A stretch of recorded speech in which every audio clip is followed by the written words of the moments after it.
first to the floor here. Pierce comes up with it. Hit the deck, first to the floor, making every big play for the Celtics today. Tatum knocks it away, trying to get it. Dives. What a play by Big Tower. Watch him dive for the ball right here. Look at this hustle.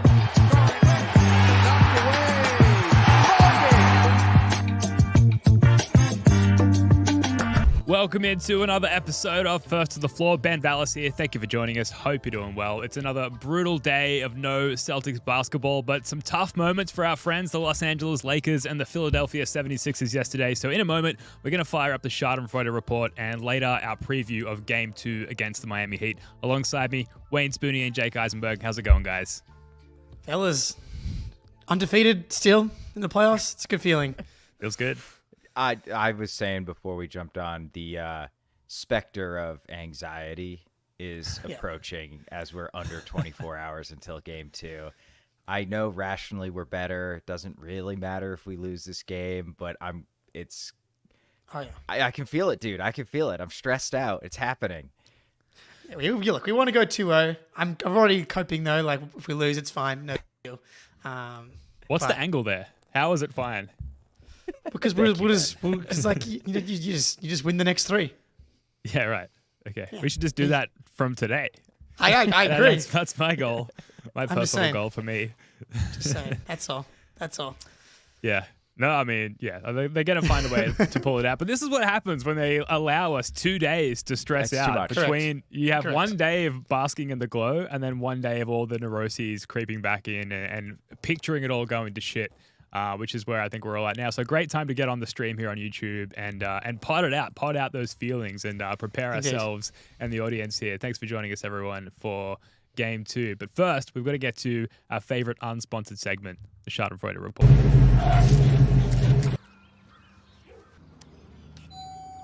Sarah, I cannot believe.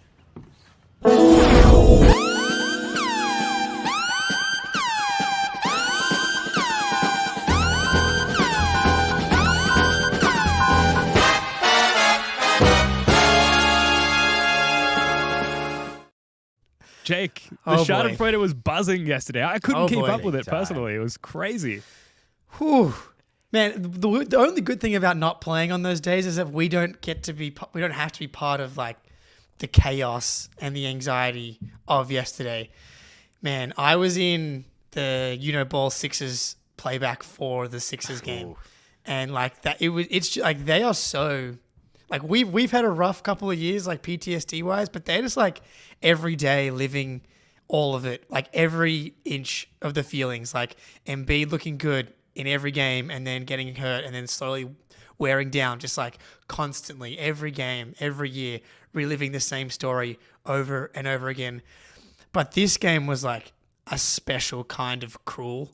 I thought like they were better all game, and the Knicks like get another Josh Hart, Caleb Martin first half where he goes like 4 for 5 from 3, which makes him like 8 for 9 over the first 2 games, which for someone who shot, that's even worse than Caleb Martin. Like Caleb Martin was 31% Josh Hart was 31% in the regular season. So Josh Hart steals game 1 and then comes out and keeps without Josh Hart in that first half, the Knicks are down like 15, 20 points, and they're probably not enough to come back. Stays attached. And then Sixers go down and they come all the way back, up 5 with 47 seconds to go. Unbelievable, dude. With possession, trying to inbound the ball. Inbound it. Maxey goes down. Brunson gets the loose ball. Hits the front rim. Brunson's 7 for 28 at this point. Hits the front rim. It bounces all the way into I was like, oh, it's a miss. Get the rebound. And then it falls in. I mean, a PTSD of the Kawhi Game 7 bounce, yeah, man. In. Like, and then, okay, can we inbound it again? And inbound it, ball goes down, Nurse tries to call a timeout. He kind of takes it back, and then it's too late to call. He does take it back, but then they get the 3-point shot off, another offensive rebound, which they've done a good job most of the game on the boards, and they lose this one, DiVincenzo 3, and like Trill from, Ball. He's just sitting there going, no, no, because he gets no. Find that clip. I'll send it to you. It's so brutal, dude. It's like a family member, like he's watching them about to like drive off a cliff, and then it happens, and then to make matters worse, the last 2-minute report like basically just said that Maxey got fouled twice, and the Sixers should have kept the ball. Ooh, brutal. I thought he very obviously got fouled on that inbounds where DiVincenzo hit the second of his 2 threes. So I'm not surprised, but yeah, dude, I don't know how Sixers fans do it. I don't know how they have watched Tobias Harris make $50 million a year and just be Tobias Harris. Like, it's so brutal. I don't remember how many shots he took, but it was not a lot. He's so bad. He did have a huge rebound at the very end of the game with like 3 minutes left, a huge offensive board, and I think they ended up scoring off of it. But and it's tough because Maxey was friggin' awesome. He hit like a pull-up 3, I think, to stretch it to 5 from like 30 feet. That was just like massive clutch shot. He makes that. I'm like, oh my God, we got a series on our hands. And then the Sixers did up. I mean, it was crazy. And look, guys, I have some bad news. I think I'm a Kyle Lowry guy now. Yeah, dude. I'm like cheering every time he's doing shit. I'm like, that's Lowry. He's a winner. That's the kind of shit he does. I'm like, Lowry and Maxey were friggin' awesome, and it just didn't matter. They just find ways to lose games that it's seemingly impossible. But it happens. It's happened since Embiid. It's the black magic, man. That's what you can't hold out all your top picks for 2 years to tank. Like, the NBA gods do not like that, and they're paying for it now.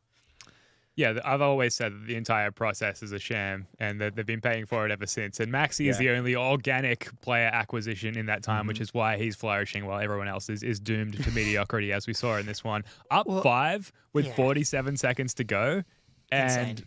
you know, and Lowry misses one of those free throws, sure, but still, it's a 2-possession game. You're seemingly in control of the game. And then Brunson, other side, he almost turns it over. They somehow recover the ball. He gets that lucky bounce from the corner. But then the Lowry baseline out of bounds play. You mentioned it, Jake. Nick Nurse does the sort of really the softest kind of half timeout attempt ever. The refs rightfully ignore it. And then it's only until Maxey's on the ground, basically already having lost possession, that Nurse again, has this flurry of timeout attempt. And I think the refs rightfully ignore it. Although I'll bring the last 2-minute report up again for folks who didn't catch it and folks listening to the audio pod. But the last 2-minute report goes on to say the Anunoby should have been called for a defensive 3 seconds, and Bede should have been called for a foul on DiVincenzo. Brunson and Hart both were not called for fouls on Maxey, and then Nurse should have been granted a timeout. So upon review, it makes sense. You check the tape, you can see, oh, okay, he was trying to call a timeout. But in the moment, the heat of the moment, the noise, and the New York crowd is fucking awesome, by the way. Mm-hmm. But, they don't see it because there's just so much going on. You've got to make yourself more obvious. You've got to storm out onto the court and take that timeout, demand that timeout. But classic fraudulent Sixers, doesn't go right. It never does. And this is what happens. And now, as a result, the 76ers are filing a grievance.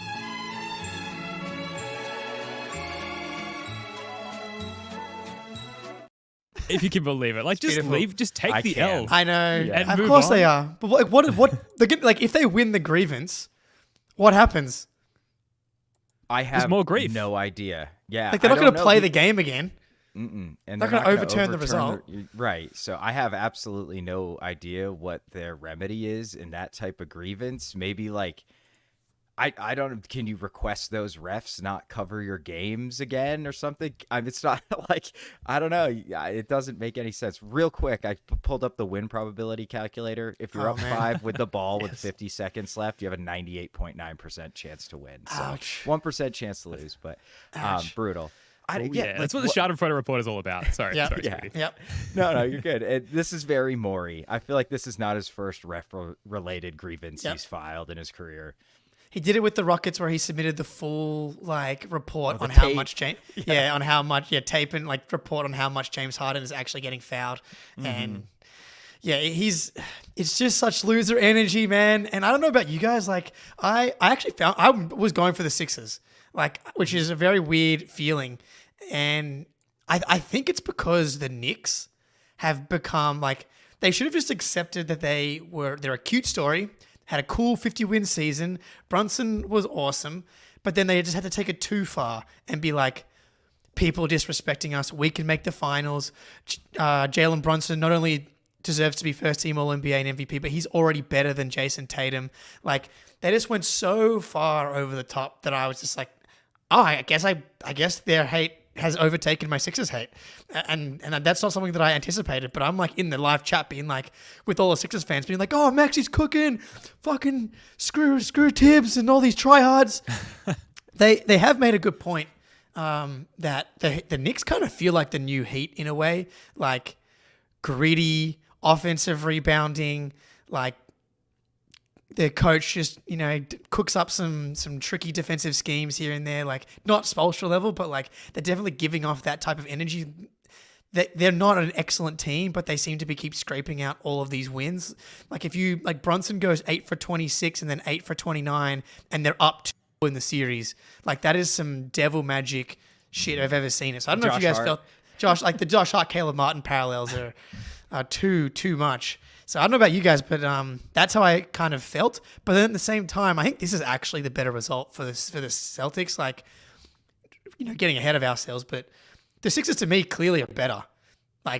In my opinion, the defense is a type of defense that gives the Celtics more trouble.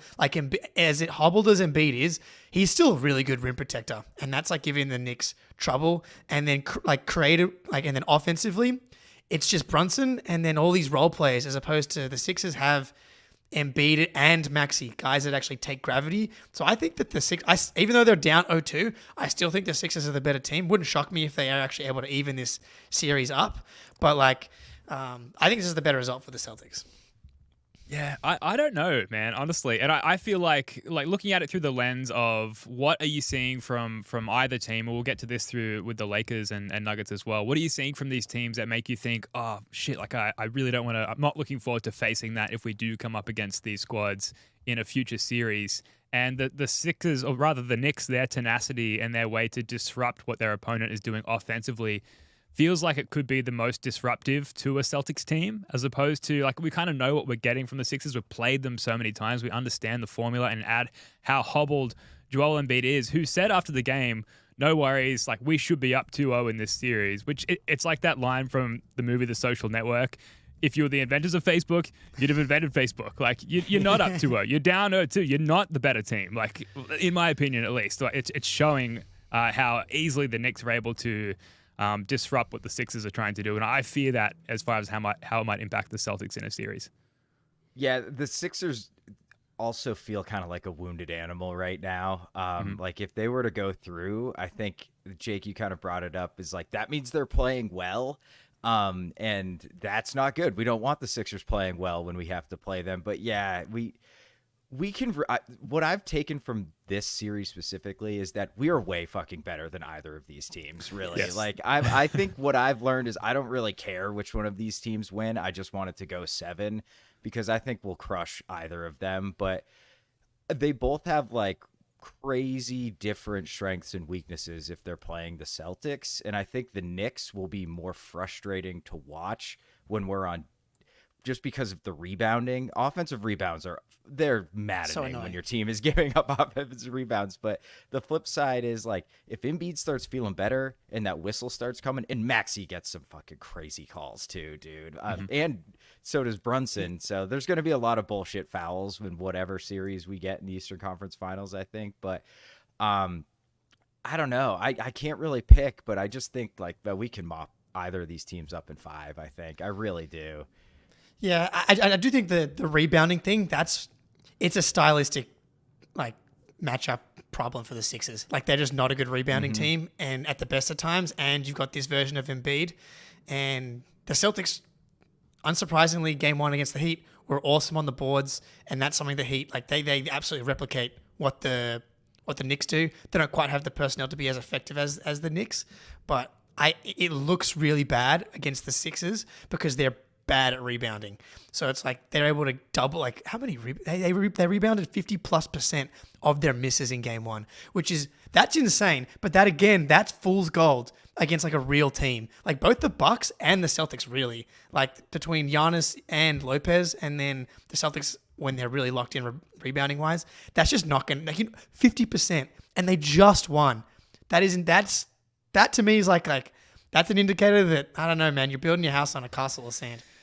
Yeah, that's a really good point. Maybe it does just fall back on both teams are kind of terrible, at least compared to the Celtics. But the primary goal is for any other series aside from ours to go as close to 7 games as possible. And so I certainly hope the Sixers do come back and win 2 and push this out to close to a 7-game series. And moving on to the next game, like it looked like maybe the Lakers had a chance of tying up this series yesterday, going up 20-odd on the Nuggets, just putting Nikola Jokic into every action and like somewhat showing a blueprint of how you might attack the Nuggets throughout the course of a series. And then just total Lakers bed shitting in the second half, just completely giving up that lead.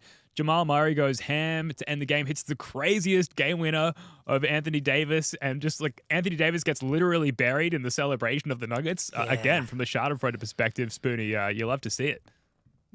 Yeah, first of all, that Jamal Murray fall away was giving me flashbacks to the game in Boston where he hit about 3 or 4 of those down the stretch. But I guess, and part of me is like, well, he won't hit those again against us. But Jamal Murray's just kind of that dude. I did not watch a ton of this game, but man, that's a brutal loss. Like, it just kind of like, that's why when the Heat cut it to 14, I was like gripping my chair, like, please put this back to 20, because like 20-point leads are not safe in the playoffs, and they're especially not safe when you're playing the Nuggets. So I feel like, we all agreed, I think, Nuggets in 6 when we had Greeny on, that was kind of, I was Nuggets quicker. But you were Nuggets quicker. All right. I think maybe it was, I definitely was saying Nuggets in 6. Yeah. The Lakers don't look outmatched. They've had stretches where they look like the better team, but then like Nuggets, man, they just execute so well and they don't make mistakes down the stretch. Like, you have to carry a 20-point lead into like the last 5 minutes against them or you will lose. Man, this is brutal. I'm trying to figure out which one's worse. Like the Lakers, I think that's 10 losses in a row to the Nuggets, which is nuts. And every game is the same. The Lakers look like they're in control, or at least winning, or have a chance, and then the Nuggets just take over at the end. But this was the worst by far. Like, I don't remember when the 20-point lead, that when they had that, it was in the third quarter, I think. So I was in the second half when they had the 20-point lead. Like, and that's the recipe. You're right, Spoonie, to beat the Nuggets is like you got to have a big lead, and then you can kind of sustain like the Nuggets kind of making their run at some point. But the Lakers, they just don't have the horses to sustain it. Like LeBron, I don't know how he's still doing this, man. Like that was like incredible. He honestly, both games defensively, both ends, he had like similar to the Thiago splitter block when he was with Miami in the finals. Like at the rim, he had one of those early in the game, and I'm like, this guy's 39, and then he had the down the lane hammer, 2 big threes down the stretch, and then he misses. It goes in and out the 3 to like kind of ice the game. And man, Jamal Murray, he's nails, dude. Like I don't think he's that good, but he's built for those moments. Like he couldn't get anything to go all game, and you just knew when he had the ball, like that's the type of shot that he's loves taking, and to do it over Anthony Davis as well. And again, who was also out on his legs, like the altitude having its impact on these old guys. They just don't, outside of AD and LeBron, like there's just, even D'Lo made a bunch of threes and it just wasn't enough. I don't know, Ben, which one do you think is worse? Like that, or is like to think that you've got the series like back in your, like we got a chance now, 1-1, we're up 20, we haven't beaten these guys, we can finally do this, like we've been so close so many times, man, now it's finally going to flip. And you lose like in the most brutal fashion, just slipping, like trying to catch water, just slipping through your hands, dude. Oh, man. They're both really bad beats, which is what makes the Schadenfreude so sweet. But I think the Lakers' loss is worse, just given, like the Sixers, I think we talked about it, they genuinely have a feeling that they can go back to Philly and win the next 2 games. The Lakers, you're like, this is probably as close as we'll ever get to beating this team in a single game in a series, and we still lost on basically a miracle shot over one of the league's best defenders by one of the smallest guys on the court. and then he gets buried alive. But look, Anthony Davis, these guys, they are professionals, and they at least took the loss really well. To kind of piggyback off that one, can you take us through that last play and just what happened and what unfolded? What was, I don't know if you were screened or what happened on that last play? Jamal Murray made a shot.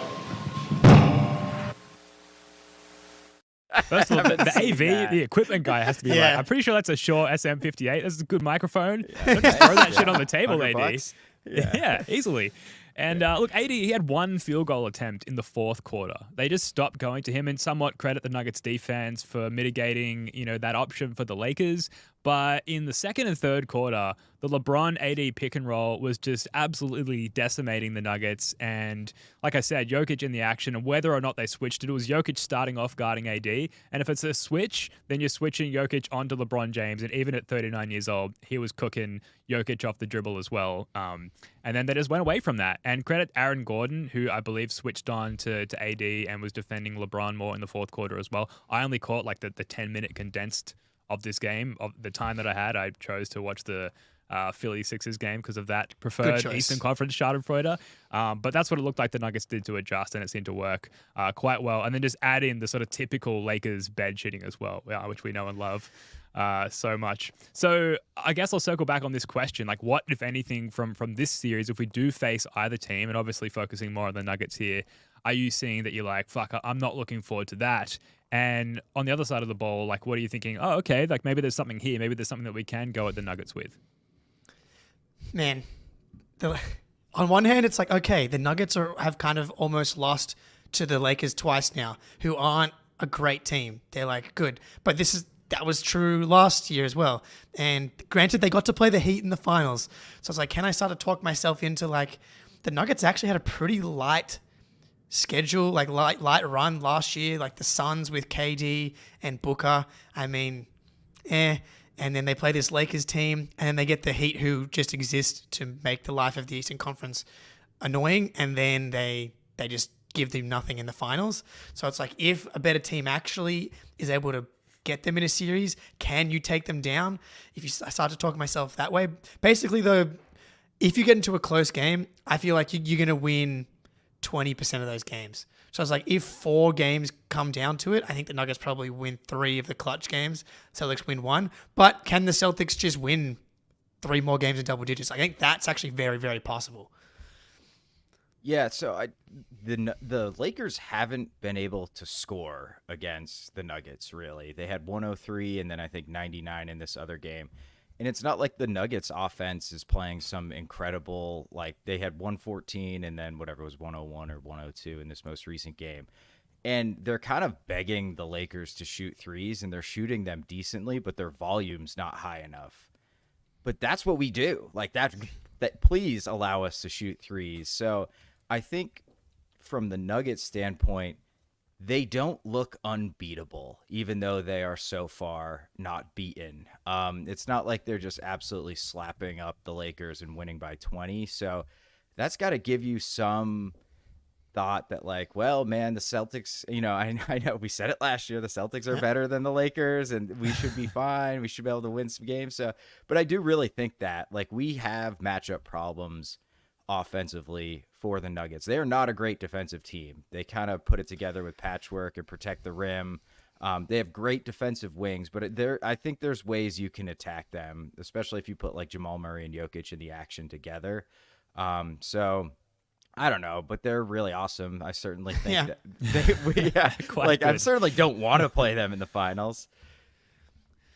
Yeah, no, that'd be nice to avoid them. And they've certainly got a much more difficult path, as we've seen in the West there, to get through to that spot. So hopefully if they do make it, they get beaten and bashed on their way there, and we are facing a somewhat diminished Nuggets, if we are lucky enough to make it ourselves. Yes. Look, speaking of which, we are going to come back in a moment and talk about Game 2 of this first round series against the Miami Heat. But first, here's a quick word from our sponsor, PrizePicks. PrizePicks is America's #1 fantasy sports app with more than 3 million members. It is the easiest and most exciting way to get in on the the action while you watch your favorite sports and players. You just pick more or less on 2 or more player stats and watch the winnings roll in. March is over, but the biggest moments of college basketball tip off in the month of April. Be a part of the action on PrizePicks for both men's and women's college basketball. And get in on the playoff action and win up to 100 times your money on PrizePicks as you and the world's best players take the game to a new level during basketball's postseason. You can even make the play-in rounds seem interesting since we all know the Celtics won't be there. Quick withdrawals, easy gameplay, an enormous selection of players and stat types are what make PrizePicks the #1 fantasy sports app. Personally, I'm looking at Derek White more on points because they are criminally low, and we all know Derek White is going to come up big in the postseason. So download the app today and use code CLNS for a first deposit match up to $100. Download the app today and use code CLNS for a first deposit match up to $100. Awesome. All right. We're going to talk about the Game 2 Heat, but while everybody's here, please like, subscribe.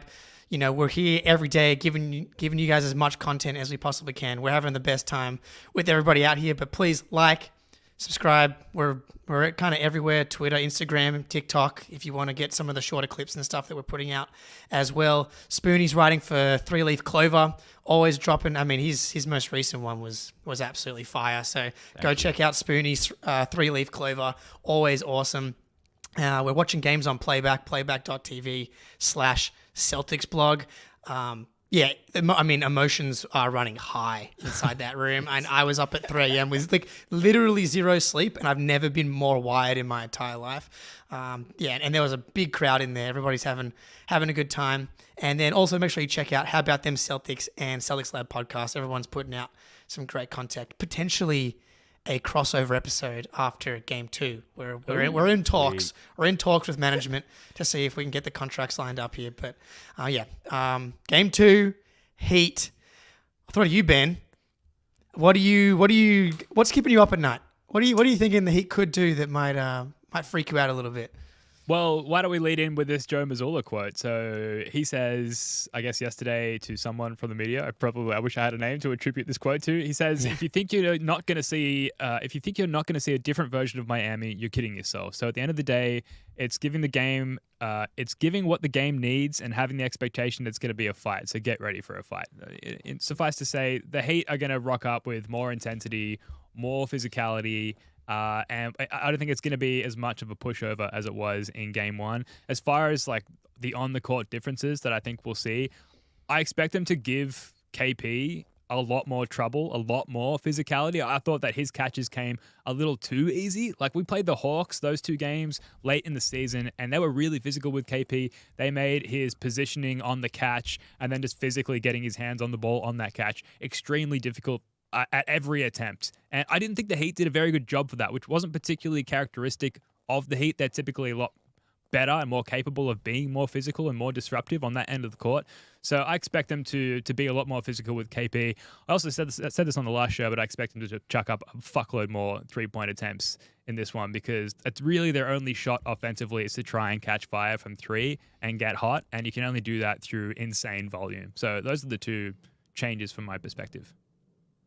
Yeah, I anticipate them running us off the line a lot more too, which will open things up around the rim, hopefully, and in the floater range. But we shot 2 percentage points worse from 0 to 8 feet against the Heat than we did overall on the season.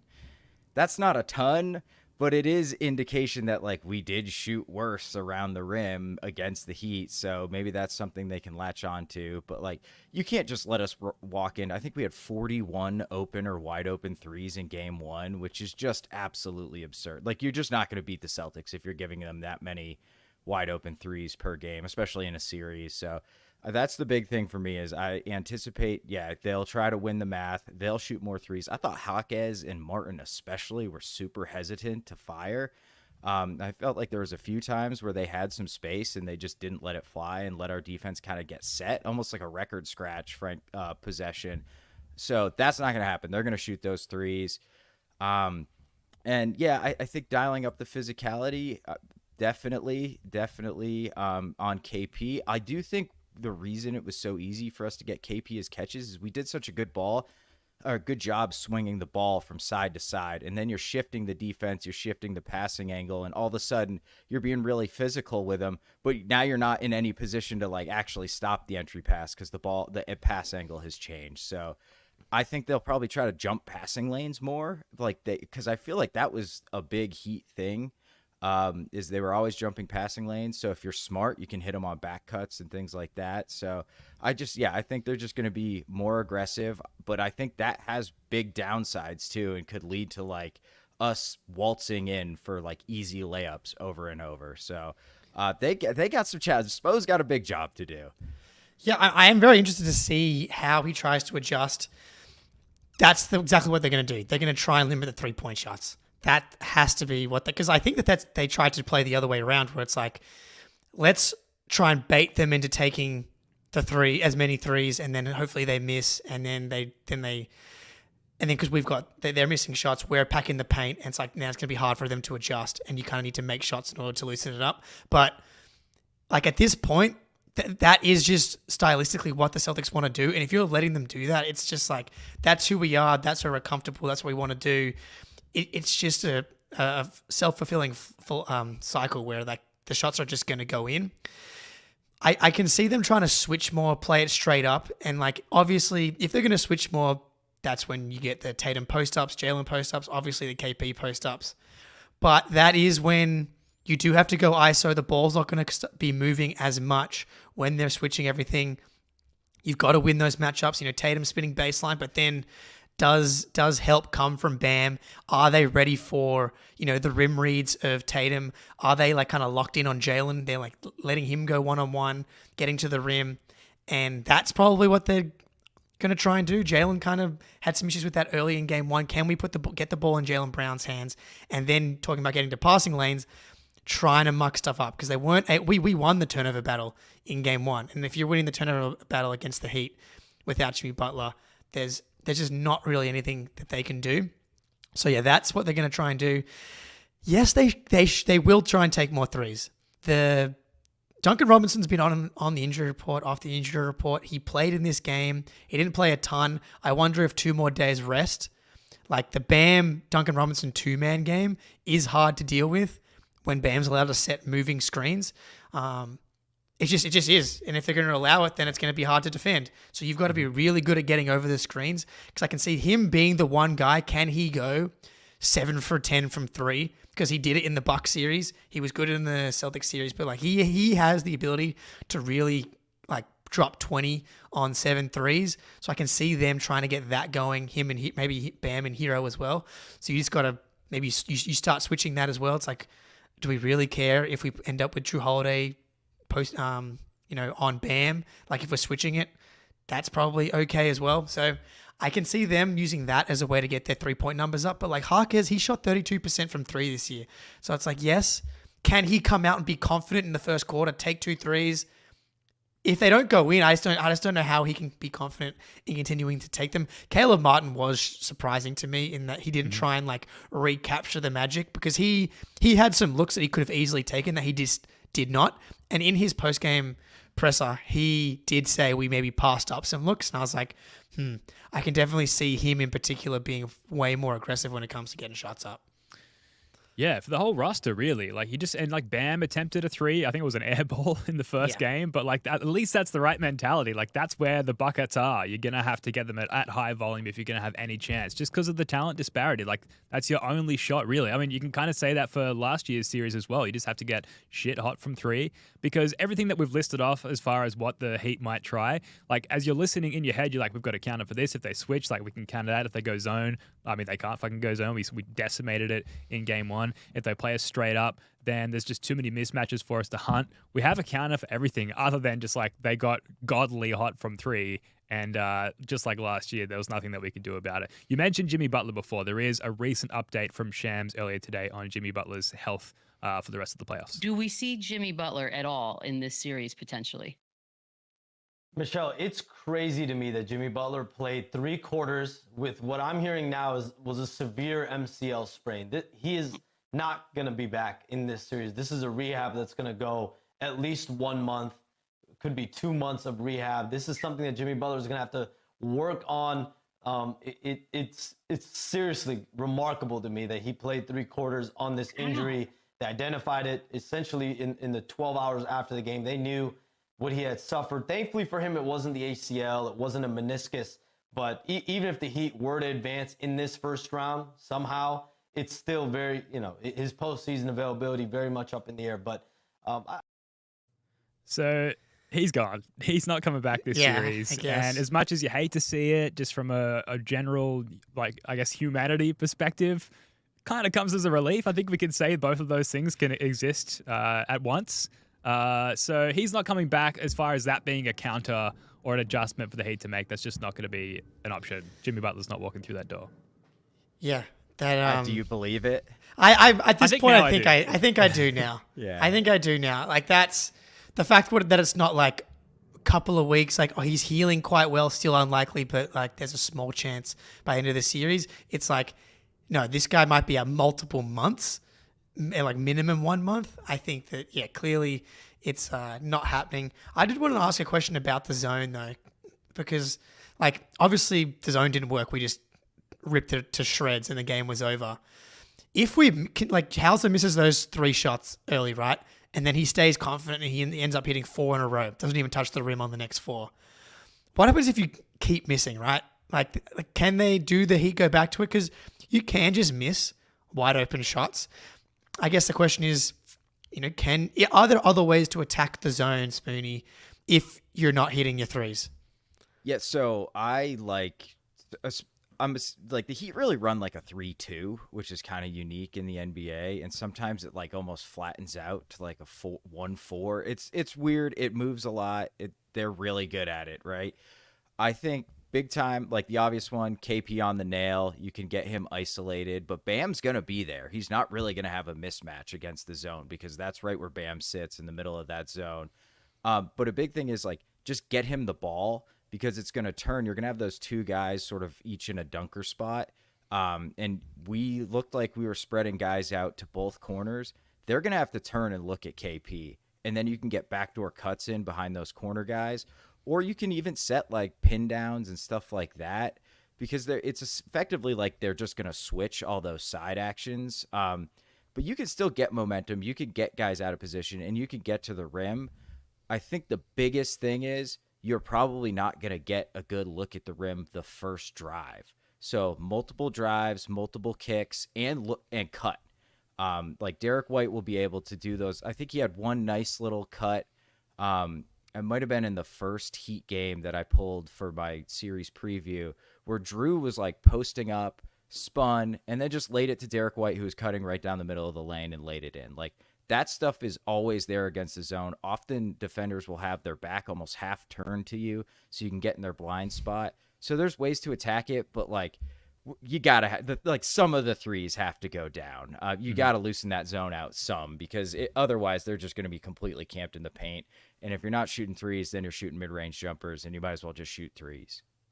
Yeah, zones have gaps in them, especially, 2-3 zones, 3-2 zones, and slot cuts, slot drives, like attacking from the angles there, getting paint touches, then kicking it out. And that's where making your threes comes in, because on the kick out, there needs to be some threat to stretch that defense back out, open up the paint even further, and get a good look at the rim on that second or third drive attempt. So there needs to be a threat. I think our history, recent and long-term history of being a prolific three-point shooting team, we've earned enough respect that even if we're not hitting threes in the first quarter or even the first half, we're going to continue to stretch the defense based on the notion that we could get hot at any moment. And I think that our guys just know the Heat zone formula at this point. Even if they do crazy Heat things like switching to man once the ball gets to the nail and a little different defensive looks like that, I think we've seen them all. I think our guys are well educated on the reads, because we've seen them respond to those different looks that the Heat throw at us throughout the regular season. I'd be really surprised if there's something zone defense wise that the Heat can throw at us that we can't adjust to pretty rapidly. So we'll see. What do you think? Yeah, you saw it in the Sixers game. It completely flummoxed the Sixers for the first half, and then they didn't loosen it up by shooting threes. Ironically, Buddy Hield was the one who just doesn't shoot threes anymore. I don't know what is going on with him. Like, it's a disaster. But he still has shooting gravity, and so like even if you kick out or like you find someone open in the zone, if you pump and go as you guys are saying, like they're still closing out on the shooter, right? So you can pump and then go, and then that's when the drive and kick starts happening. And once they get in rotation, that's when the driving lane's open. That's when you can finish at the rim. Drew and Derek, I'd say of the top 5 guys, are really good at cutting and finding space along the baseline. Drew's really, I can just picture right now. So how many times this year he's kind of been in the dunker spot and hit those little floaters. Al Horford's really good at moving along the baseline as well. Sam Howell's is actually really good at moving off ball as well. So that's the thing. Get moving, pump fake, drive. Just don't, like, if the threes don't go down, finding other ways to attack. Let's end on this, and I wasn't able to find the tweet quickly before we got started here, but Greeny basically said that the way that the Celtics come out in Game 2, the way that they approach Game 2 is going to be way more telling, way more indicative of their mindset and how far they might go in these playoffs than Game 1 ever could have been. Because if you think about it, like, they're not back up against the wall. They were quite dominant in Game 1. They have to be feeling, just via human nature, pretty good about themselves. What we want to see from the Celtics, for them to carry on this notion that they are completely different from last year, is to come out and yet again just 17-2 run or 14-0 run or whatever it was in Game 1, again in Game 2, and not take their foot off the gas at all. Do you guys, Spoonie, we'll start with you. Do you think that the Celtics are going to come out and do that? Like, do you truly believe that they have changed and they will exercise that approach against this Heat team in Game 2?